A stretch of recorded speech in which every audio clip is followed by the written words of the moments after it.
Hello and welcome back to Talking Shop, a series where we talk about the latest news and updates on e-commerce and retail.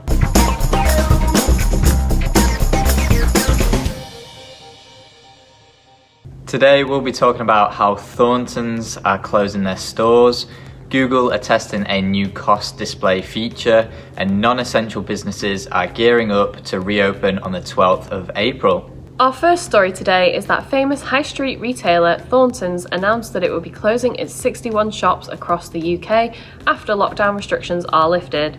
This news puts nearly 600 jobs at risk as the company has been hit badly by the pandemic. Which begs the question, are we likely to continue to see this across other high street retailers in the months to come? Okay, so first of all, this is really sad to see because Thorntons has been on the high street for as long as I can remember anyway.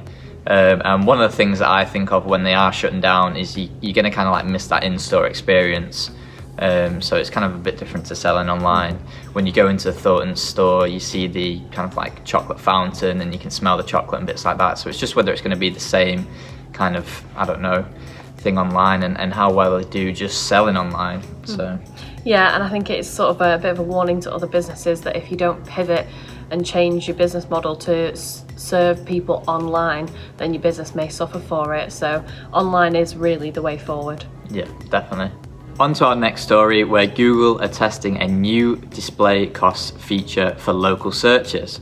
Now, this is part of a partnership with HomeWise, a fact-based independent reference for home product installation and services estimates.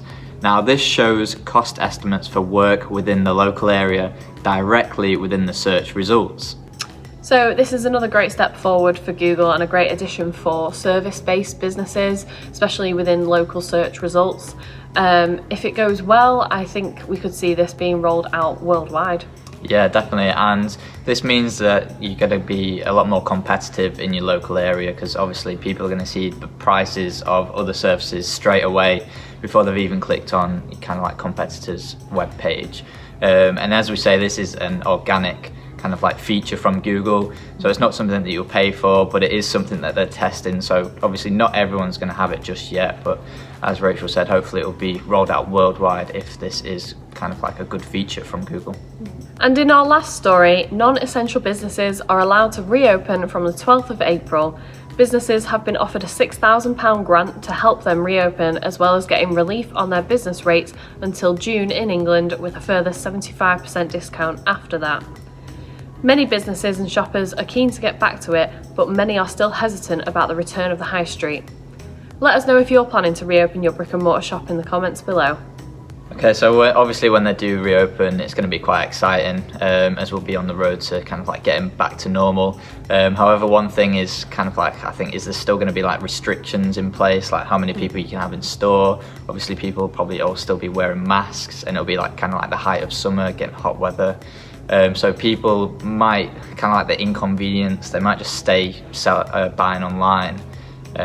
So we'll kind of have to see if the footfall will increase. I don't know. Yeah, I think some people are still going to be apprehensive about going back to the high street and shopping in physical stores, but I do think we can probably expect to see an increase in footfall. But I think most people have kind of gotten used to sort of buying online, and they've seen the sort of like convenience of buying online and getting it delivered to your house. So I don't expect there to be a huge increase in footfall, but I think there definitely will be. And that's it for this episode's news. If you haven't already, make sure to like and subscribe for more e-commerce news, and we'll see you next time.